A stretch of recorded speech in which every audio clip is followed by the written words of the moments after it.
This is the continent.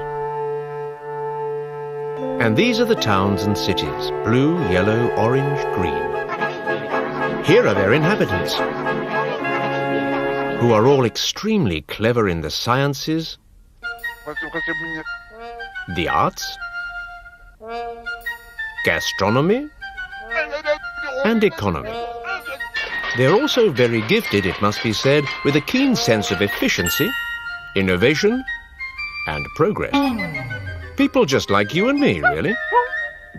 Everyone wanted the highest skyscraper, the most beautiful version of this, the finest of that, the fastest whatever. They offered these things for the people of the neighboring continents to admire. They all liked each other, in a way. Oh, yes, indeed. They talked from time to time and wrote letters to each other.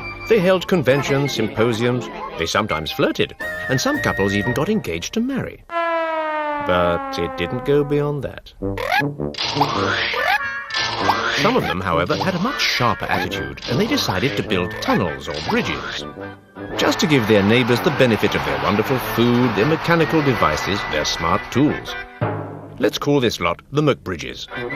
But the others had a different approach. The big thing for them was to be nice and cozy, so they built walls.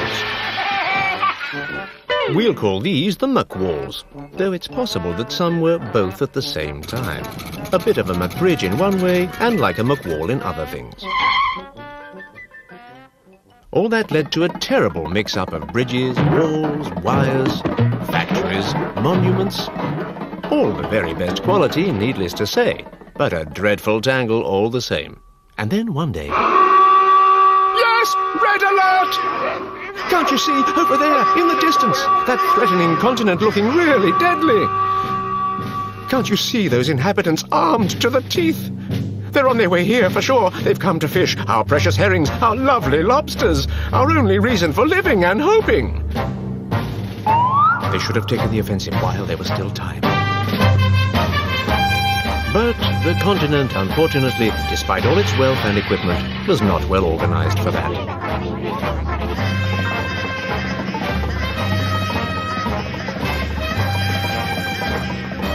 Not a single town, whether green, blue, orange or yellow, no matter how courageous, was able to keep them out.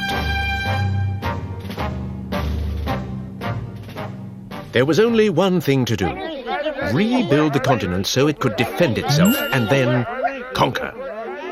So then they began to use words that were new to them. Together, gathering, group. But what is a group? First of all, there will be no more McBridges and McWalls. Everybody will be the same colour. But whose colour? And why theirs and not ours?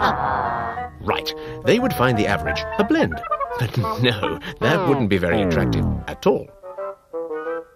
No, the thing to do was to use the personalities and talents of each one of us to create something harmonious and efficient. And what would be their common town? A mega tower block? Gigantic walls? Monstrously high bridges? No, nothing like that. Sure, they'll all be together, but everyone must be able to feel at home, with their own furniture, their tools, their techniques, their own methods of doing things. So they decided that the group would ideally look like this. Something like a place to live, a habitat for everyone, a place to get together and exchange. Something where each one knows that if a special tool is needed, this can always be found quickly from one of the neighbors. The same goes for a special recipe or a piece of information needed. Will they use this cornice in their building, which the Blues are so proud of? Or this statue, which means so much to the Oranges? Of course they will, because they respect the cultures of each one. And all these boxes called office, office, office. Well, just the minimum of those. We don't like bureaucracy very much. And these stones which the inhabitants have engraved with the proud symbols of their hope and their faith. Yes, of course, these will be included as well. And what will be put on the pediment of this amazing building? This magnificent bird found where the McBridges live, or this gigantic big number 1 from the McWalls. Ah, no, a little modesty, please. We'll see when the time comes. On the other hand, what we needed was a rule for this group, a code of good manners and a set of rules for living together, a charter.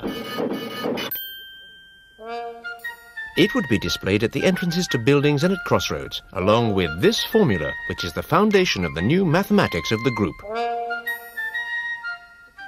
So they drew up a charter. But this was still only a plan, the draft of a charter. But is a plan enough to succeed? History will tell us if, forgetting their good resolutions, they all stormed out in every direction and came to a tragic end. Or if, on the contrary, putting their plan, their charter, into concrete form, they were able to conquer new territories and put the enemy to flight.